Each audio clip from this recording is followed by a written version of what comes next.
Escape to the metaverse. Better act like you know. Yeah. You are now tuned into the Matthew Rizzle show. Yeah. Escape to the metaverse. Better act like you know. Yeah. You are now tuned into the Matthew Rizzle show. Yeah. Escape to the metaverse. Better act like you know. Yeah. You are now tuned into the Matthew Rizzle show. Yeah. Escape to the metaverse. Better act like you know. Yeah. You are now tuned into the Matthew Rizzle show. Yeah. Yo. Yeah, loud and clear. Good shit. What's up, dude? Thanks for flopping the time around like a million times. Yeah. So for folks at home listening, we're recording Monday, Bloody Monday. I don't know. Yeah, dude, Today doesn't really have a nickname yet. Yeah, April 7th. April 7th. The massacre. It's the craziest shit. Like, the weekend was a thing. I was a little cheeky little post. I was trying to touch grass and then check the markets on Sunday and was like, oh shit, I gotta start smoking that grass now. Yeah, dude. It's that's time. It's time. Time to smoke the grass, dude. Yeah, but I mean, that's the big news. And I guess we can probably connect this market madness with the whip and specifically the Afties with show. I think you've referenced the Afties in like specific moments and comments from show over the past month or so, but really every show has just like really spot on insights and analysis. And the thing that's really like stuck with me from last Thursday's Afties with show was just talking about how the buffer that folks may have had around themselves may be like not as buff anymore, especially as markets bleed down, et cetera, et cetera. And yeah, it definitely feels that way on the timeline. Folks getting down past their comfort zone, prices that folks probably haven't expected to see or seen in a number of years manifesting. It's never a great thing. Market uncertainty, like macro, just absolutely insane. Like no one really knows what's happening. Everyone has like an opinion, but also no one really knows what to expect next or how people will react, blah blah blah. So it's a whole bunch of craziness, but again, the words of show just like echoing in my mind, and just thankful for the Afties with show and everything that man does. And yeah, anyway, leave it there, punt it over to you. Yeah, dude. Yeah, wow. I definitely shout out show, man. Yeah, dude, I still love his fucking Solana rant, man. Yeah, show's always on point, man. But that 20-minute Solana rant has like a special place in my heart. Dude, I feel like the 2021 crowd is really just getting fucking wrecked right now. It like seems like that was what turns out to be like a pretty fucking bad entry point for a lot of people, and a lot of projects that felt like they had longevity were spun up during that time. And you're right, man. Show was saying it last week, man. It's not only us pedestrians who are getting liquidated right now. It's like venture capitalists and projects and people who assume they had sticking power long beyond where we're at now, and just getting fucking wrecked. It sucks, obviously. Part of it is the nature of the beast, right? I just made a post like earlier today. I was like curious what ETH was when the whip started, and I did some quick research, and it was like bouncing around $150, and we've seen every fucking swing in between that and now, and up to 4K and like all this shit. And it's the nature of the beast, man, and the unpredictability of all this shit is why you need to not have all your chips in this shit, or like have yourself safeguarded in some way, or diversify, or whatever you got to do, man, because we've been on this roller coaster for a very long time now, and I'm sure taking our W's and L's accordingly. In the last few months, man, a bunch of options have presented themselves in terms of, if I wanted to make a lateral move into Web 2 type of shit, or if I wanted to like sort of take my experience here and like move into like an adjacent like type of position and like, go sort of, back into a more conventional fold with the knowledge that I've gained out here and everything. And I can't do it, man. Like, or at least I'm not desperate enough, or haven't gotten like quite liquidated enough to be in a position where I need to do it. But dude, I feel like if you really believe in this tech, it's a bumpy ride, man, and the roller coaster goes up and down. But I've believed since before ETH was in existence, man, and we were out here in public on the whip when ETH was $150, and you believe in this shit. You're just fucking in it because you believe it's gonna be a thing that is in a lot of ways the inevitable course of events. And I still believe that, man. Regardless of the price, and I still stand by my premise that there's no. If you're a fucking dork who wants to build, man, ETH is the best we got, like by a long shot. So I'm still here for that, regardless of the price. I'm gonna get fucking bored if I go elsewhere. I've tried to tinker around and everything. So, man, here to stay, here to build on the tech, and the price sucks, but I wasn't selling at like 4K either. So, I'm in it for the long haul. Mm-hmm. Yeah, and definitely NFA, DYOR, all the caveats, right? But yeah, you can't say how important enough it is to just evaluate your own situation, right? And like, if you do have money in crypto, things go up and go down. And some things that I personally do, that I've seen other like far smarter individuals do, is they set targets. And if there's crazy appreciation, there's a certain portion of funds that they cash out just because, like, why not? Rainy day funds, whatever. The shit's volatile, and the volatility, it's a double-edged sword. It sucks to round trip shit, but also like when prices go down, like these are opportunities in many cases for certain things. Shit coins, most likely excluded, right? Because as the name implies, fucking shit. But that aside, again, it's a roller coaster. If you've been on the roller coaster enough times, like you sort of learn how to stomach these massive drops. You look for signs. Like I was talking, and Mr. Ritchie was asking or responding to the smoke grass tweet, which is like, do you think we've bottomed? And I know nothing about markets. I never make predictions about markets, but when shit like this happens, what I do look for is like, is anything breaking, right? Last time we had a pretty massive drop off, like 2022, like when everything, like FTX was just died, like everything was going under. You saw some depegging situations with some stable coins. I mean, the exchange bankruptcies, folks losing everything that they held on there, right? Like that's what I'm looking for. As far as I can see, though, this time around, it's just, I guess it's more like what people are referring to the COVID dip.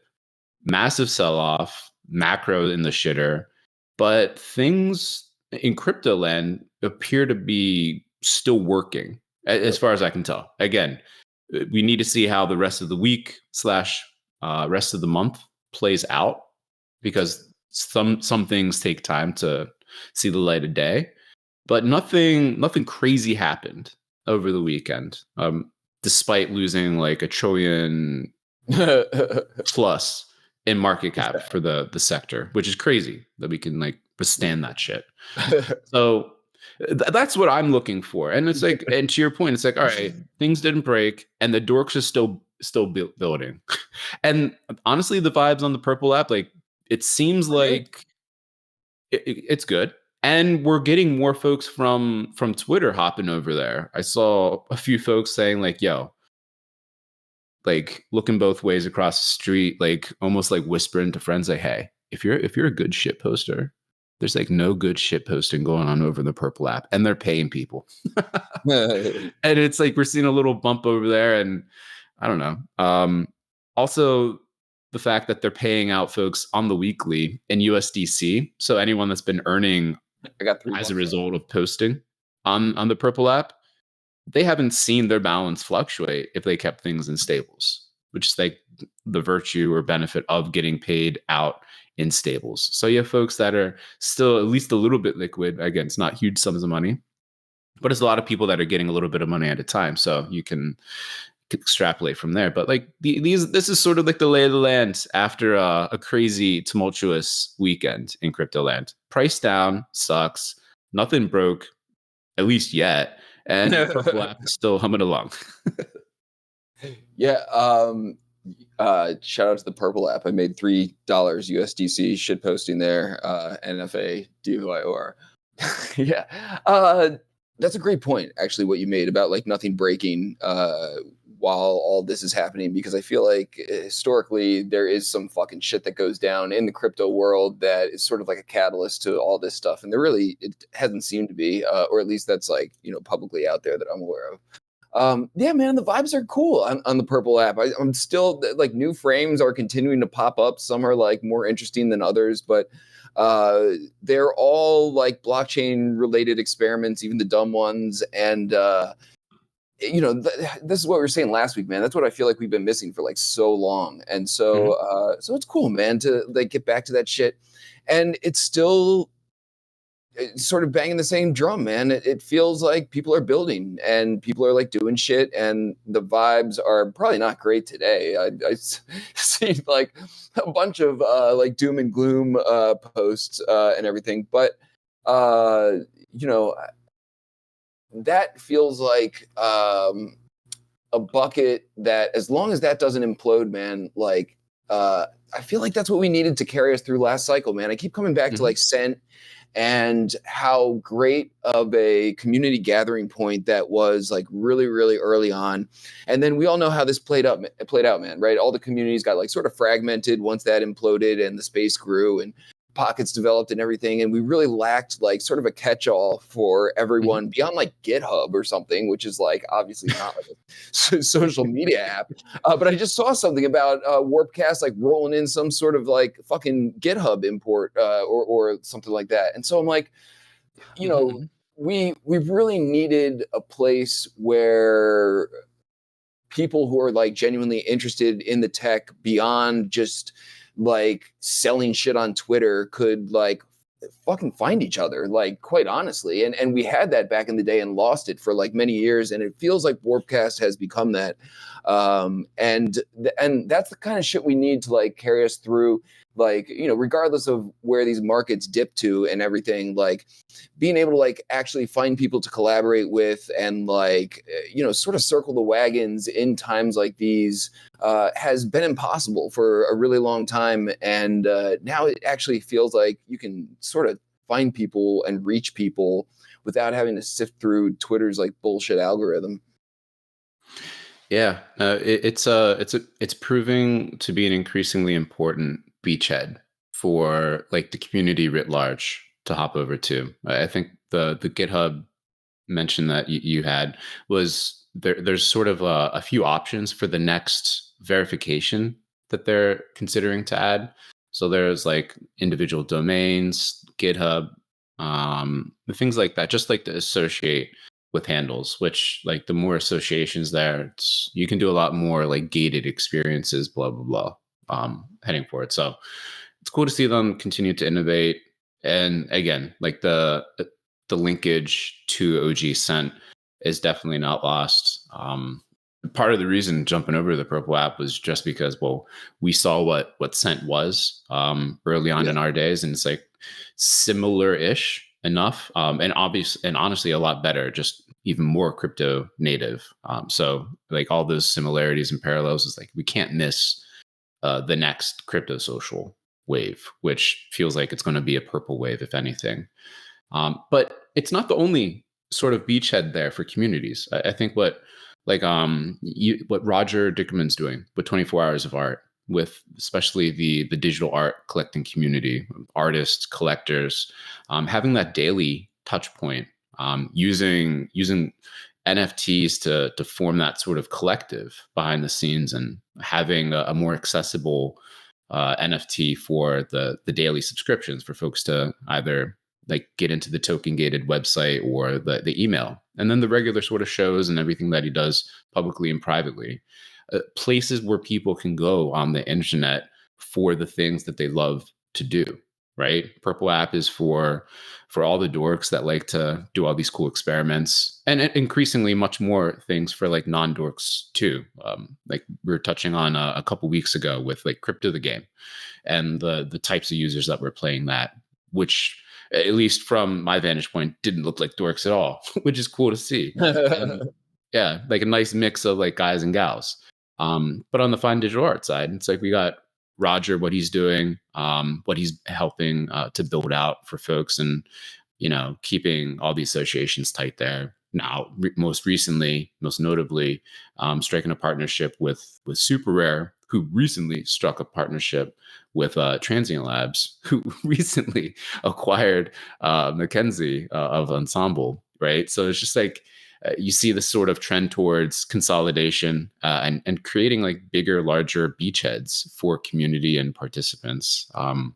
It's cool to see because people like to bump shoulders with other folks. What people do not like is standing in an empty void or jumping into a place or space and being like the only one there. So we started things off talking about what the price of ETH was when we kicked off the whip, the end of 2019, early 2020. And unless you were at the whip, if you're going anywhere, you were pretty much all by yourself in a lot of these places and spaces. And the fact that now there's multiple places, spaces where you can jump in at any given time and just bump shoulders and be in a crowd and be with a lot of people, or even just a handful of folks, like that is such a dramatic departure from what things were like. And again, that's also signal, and that's like proper context for where we're at right now today versus where we were, which is a qualitative like level up from the past. So context is king. Context is very important for folks to be aware, especially if their reference point is coming in like Pico Bull 2021. Yeah, definitely, man.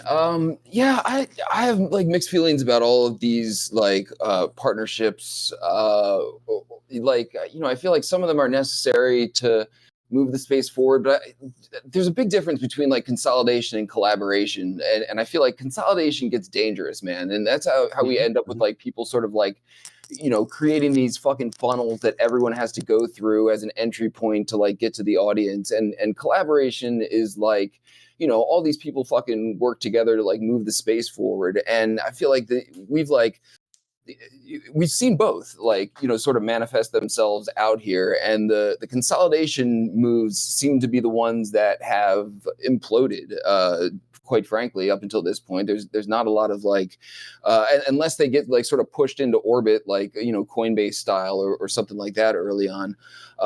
So I don't know, man. The thing that's like fucking awesome about this space, man, is that the ability for 2 or 3 people with adjacent skill sets to spin something up and just knock the top off of like whoever's out there with like a good idea or like a good protocol or something like that. And so my hope is that once this sort of like thins out, we start to see some new shit, because if that is more, because there's like what art marketplaces are like really out there anymore, right? Like this is certainly like an opportunity for like Super Rare to like establish some sort of like market dominance or whatever. And I'm just talking out loud, just riffing. I don't know what their fucking plans are and everything.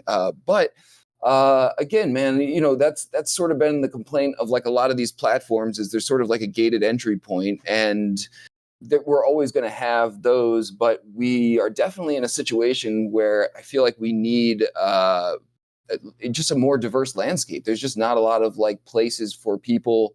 There's what am I trying to say, man? There's not like a Warpcast for like artists, really. There's like pockets in there and everything, and you can like sort of argue that Rodeo's like making a play to become that and everything, but It doesn't really feel like that to me because it's platform centric. And so, Warpcast is obviously a platform, but it allows, people to, get their nerd shit in front of nerds. And there really isn't like an art platform like that that's just sort of like, set up to just get shit in front of people across the board.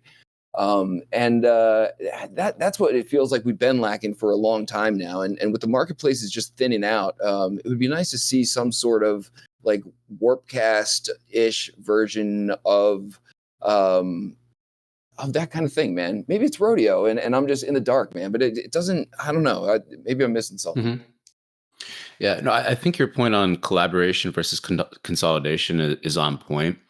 And there is definitely it's more collaborative. Like a lot of these the partnerships that are being struck. I think the only like quote unquote example of consolidation, it's not really that. It's more like acquihire. So it's honestly more like collaborative, but it's that latter example that I mentioned with Transient Labs, scooping up Mackenzie, who had founded Ensemble, which is focused I'm a fan on like of Super Rare and their team in general, to be clear, and always have been. So I'm just talking. Oh no, 100% no, but it's a fair clarification because consolidation and collaboration are very, very seemingly related, but very distinct. So I think that's a great call out.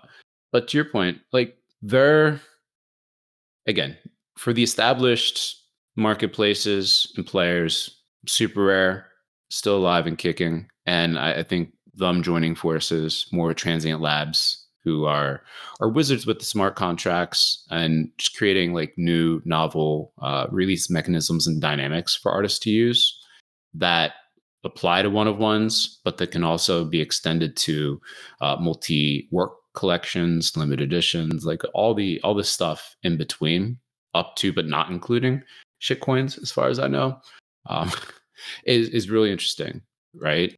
And that is on the I would probably put it in like the fine digital art side, like one of the, if not the leading players. But then you have a bunch of players in the middle, right? So you have like Highlight, which is sort of like a baby version of OpenSea, sort of how I'm thinking about it. You have Verse, very like it's a gallery focused on the fine art side, doing their thing. Can't count out OpenSea and everything on their end, although they're a mixed bag, less on the art side. But Tezos is probably like the most open, free example of a real proper open art marketplace. Again, they sort of have to fight the uphill battle of being in the Galapagos Islands of crypto over on Tezos. But it's not a bad place to be. It's sort of insulated in a lot of ways, even if it's like not at the top of people's minds when they're going to collect yet. You're starting to see slight changes in that direction. And I think over time, it'll play out favorably. But again, it is what it is today. And on top of that, you have a bunch of like Billtree in the backs, and you have Manifold helping to power things. And you're seeing independent, like Jaleel and Jack Butcher, independents kind of pop up and do their own thing. But getting back to Rodeo, with what you're looking for in the like Warpcast of like digital art, to me, Rodeo feels like that closest equivalent. Honestly, they're just missing like a slightly more refined frame to tie those two things together to keep the community and the folks like all together on the Purple app, as opposed to like checking in on the individual app that they've created. But it's they're all sort of fit for different purposes too. And it's like if you know the strengths of each of those examples, and then the ones that I haven't mentioned, you can have a great time.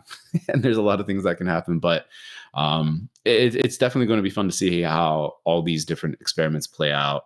And again, like who starts collaborating more deeply with whom, how that plays out, and then of course the complete unknown, like who is not here today that will be next year, the year after that. And what impact will they'll have. So exciting times, crazy times, but very exciting. Yeah.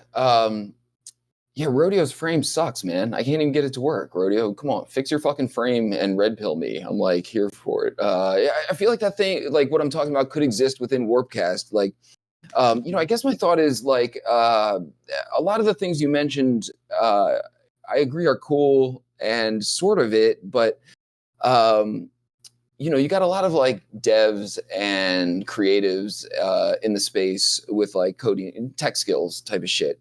And it finally feels like Scent was sort of like a good aggregator of that. It feels like Warpcast has been a good place for those people to find each other and that kind of thing.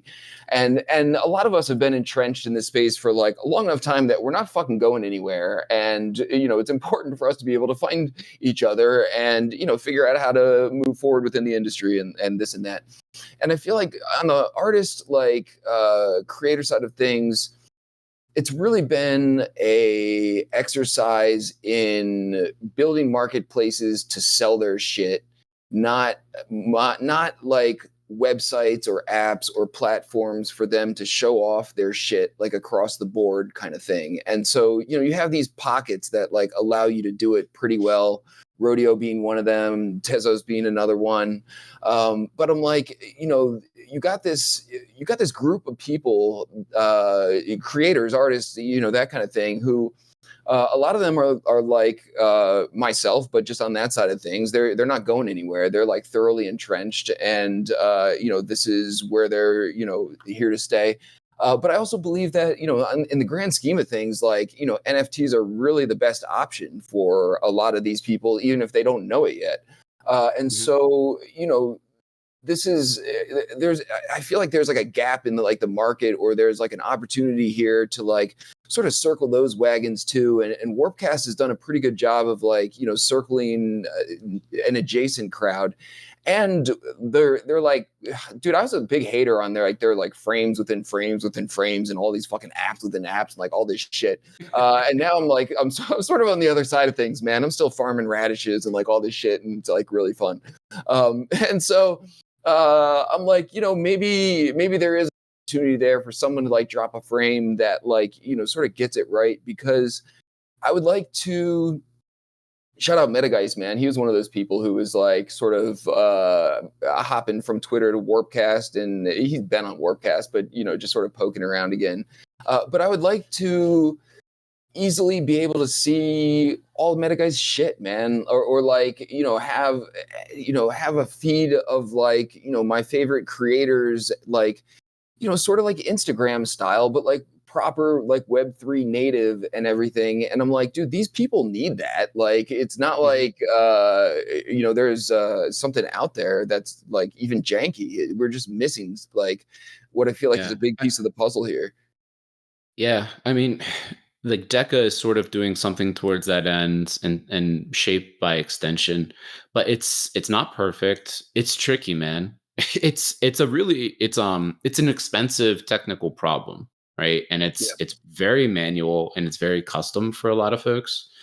You see, like Xcopy site has pretty much everything that they have on there, but again, very manual, time intensive, and not perfect. And then you're always sort of fighting the different platforms and like the third party service providers that the platforms used for things, whether that's like asset storage or whatever, and making sure that standards are open, and all of that support ends up costing like non-trivial sums of money too.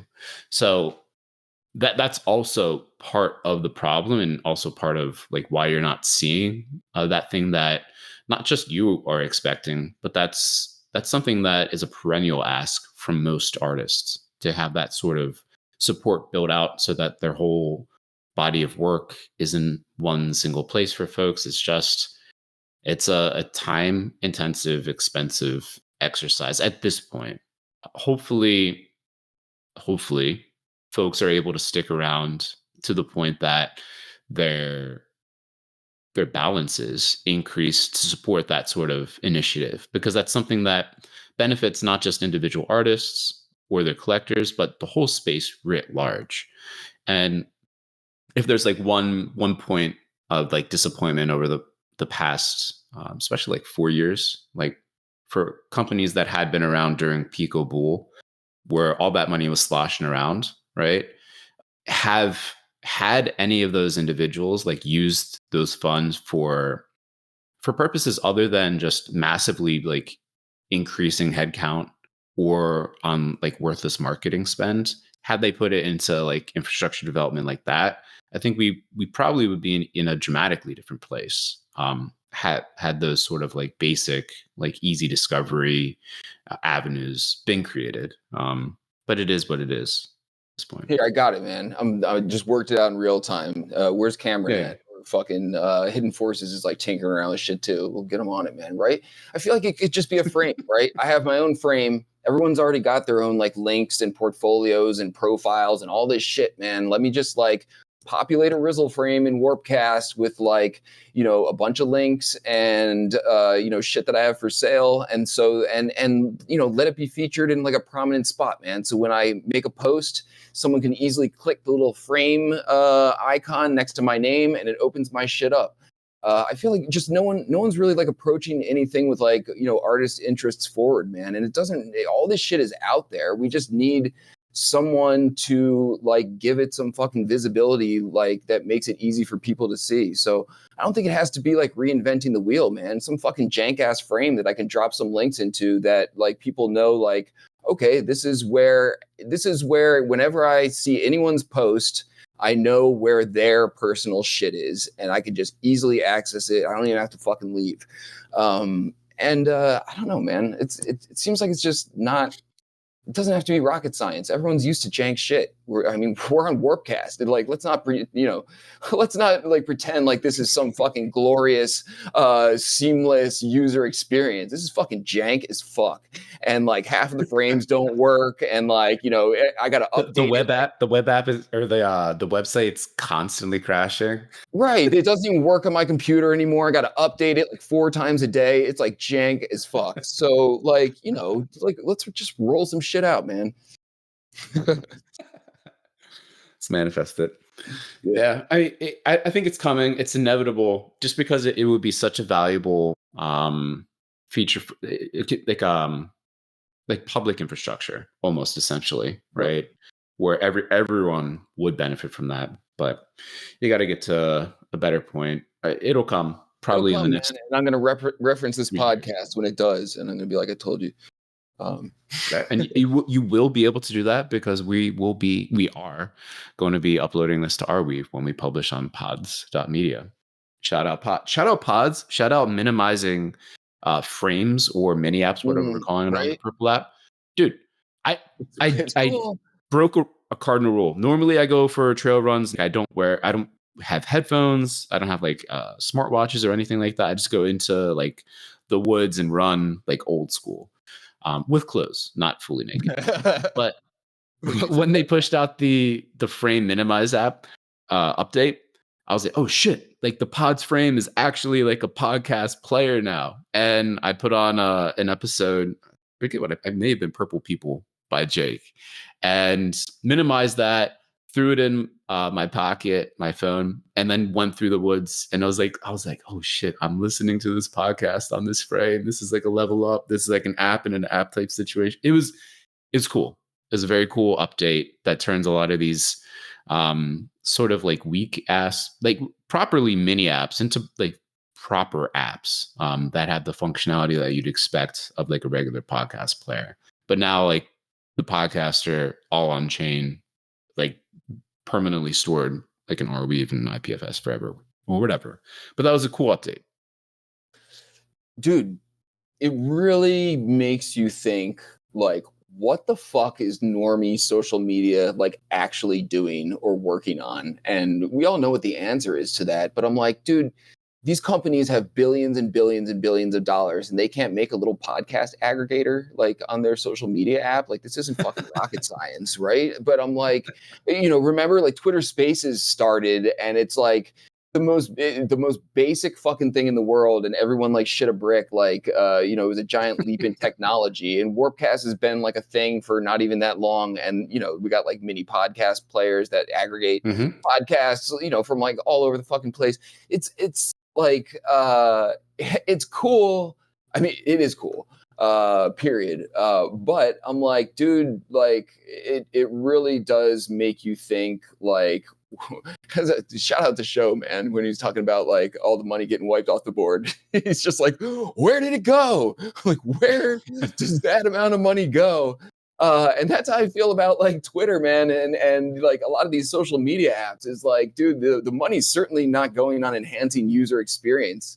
And it also just goes to show that on a shoestring budget, you can create like a much better user experience, like far and beyond like what's out there. All you need is to just get the people over there and everything. So I don't know, Yeah. man. It's kind of weird. I mean, like the purple app zigged when everyone else zagged. So all the other like Web 2 places, they're silos, right? They closed off or made their APIs prohibitively expensive. They disincentivize third-party builders on their apps and ecosystems, right? And Firecaster is doing the exact opposite. They're like, no, like we need more people to build the cool shit. Like, Dan's not gonna build one of these apps. Like they're at that infrastructure level, making it easier for builders to build this shit and trying to find and make sure that they have users to put in front of the new updates when they push them out. Right? It's just again, if you're in crypto, it's very crypto-ish approach, and they're showing that it has like strong applications to seemingly like Web 2 style like social networks.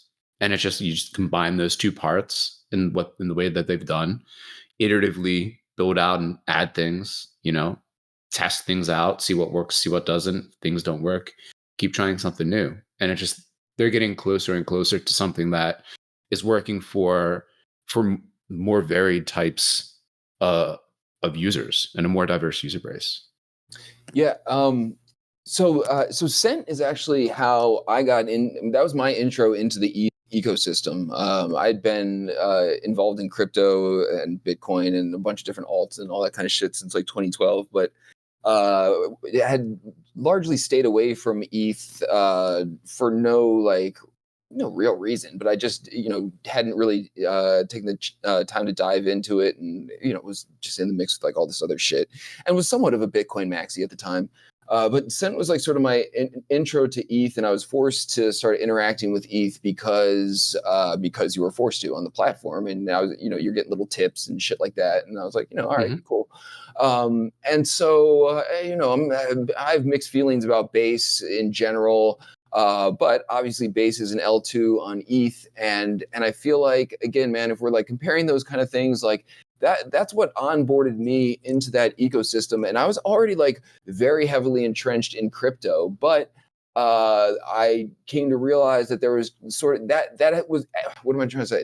At the time, that was sort of like a hub for the interesting experiments that were going on. And prior to that, there's a lot of shit going on, like Bitcoin Talk and like different forums and that kind of thing. And, I always sort of like looked for those, kind of hubs. And so, again, man, sort of circling back to the dumpster fire that is the market right now, I feel like that bodes well for ETH, man. So for like, this sort of like tech information, hub to be, if you're interested in this kind of shit, and that's where the information is, which is how Cent was back in the day. You're just forced to interact with ETH because you're going to get a couple bucks of it here and there. And then you're going to be like, oh shit, what is this? And like, just one thing leads to another, blah, blah, blah. And again, man, we've been missing something like that for like the average person who's just interested in this shit to just come around, fuck around with, interact with, get a taste of the landscape and everything. So I don't know, man. Just despite market doing what it's doing, I feel about the same as I did last week, which we weren't in a much better place with the market in terms of, where we're at a build standpoint within the space. Because you and I both know, man, when ETH was $150 and when we were starting out, there was like nothing out here, and and it's vastly different from what it was then. So. Way more than 10x the amount of builders and people for the price to be 10x from what it was then at the moment. Yeah, no. Great context. Again, where we were, where we are today, similarities, differences. again, I think the best we can do is continue to tell these sort of stories, and like from our lenses, like let folks know how we're seeing things. Again, NFA, DYOR, like none of us really knows anything. But some people have seen things and experienced things. And from like just lived experience in general, that's valuable intel. That's valuable data to process in your own way. So, yeah, it'll be interesting to see how the rest of the week goes. Looking forward to Thursday at the Whip. I know we got to touch base with Bay to see what she's got cooking, but DCL trip inbound. Um, yeah, potentially. I think we're there. Johan was putting us in contact with Mr. Ritchie, who wants to do something. So I think we'll be able to fit Mr. Ritchie in either before, middle, after, whatever. We'll just sync with Bay on that. So look forward to that, and then fun whip next week too. Anything else that you're looking forward to for the rest of the week? Shout out Barbie and Hidden Forces for holding it down at the Whip last week. It was a fun one. And Paradox for setting up the ramp game, which I won.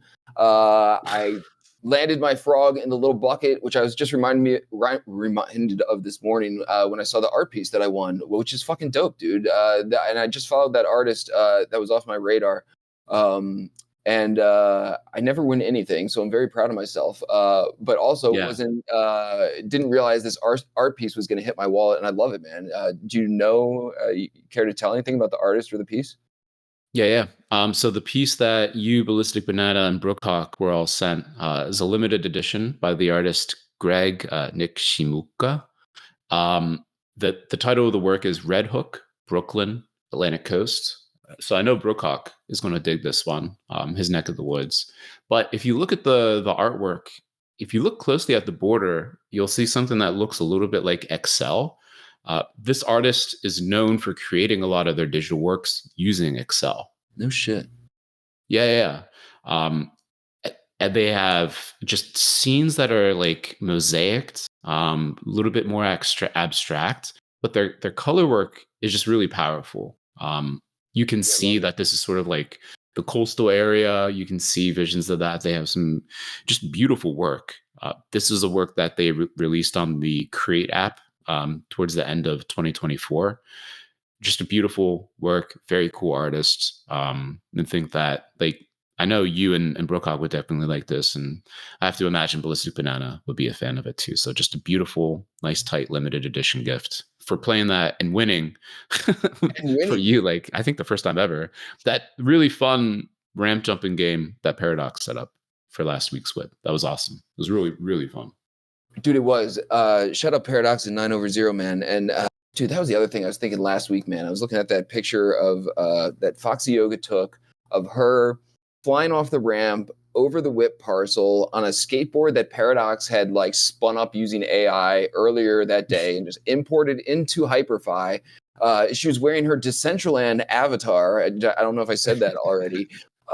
Right. And I'm like, and I was just watching, I'm still fucking adding shit to the whip archives and everything.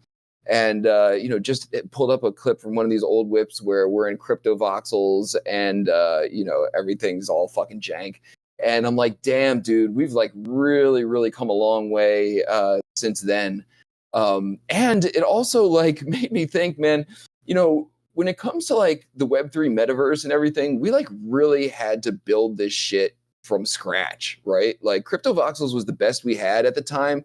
And it was like, and that was all we had, man. In terms of like, if we want to do this shit on Web3, it's like, we got to start with like Tetris blocks. This is like, that's all we can do now.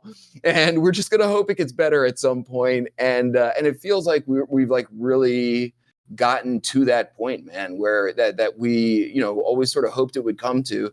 And we're just spinning shit up, man, and dragging it in and using it like later that day. And, we've really seen it come from like fucking, who was it, man? It was like you, me, Josie, DeFi Dad, Jim, when Crypto Voxels was just like a barren wasteland, man, right? I think Easy was there too, man. And we were just like, this could be so much one day. And we were just fucking wandering around all naked.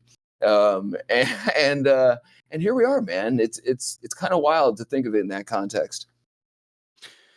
For real. I mean, I think we need to shout out No Shot too for Yep. some of the more like elaborate like puzzle games and experiences that he put together that took like weeks, right? And he was like a skilled builder for that era. Yeah. Now it's like the speed to develop these things. Again, like Paradox, I think has like a regular real life gig again.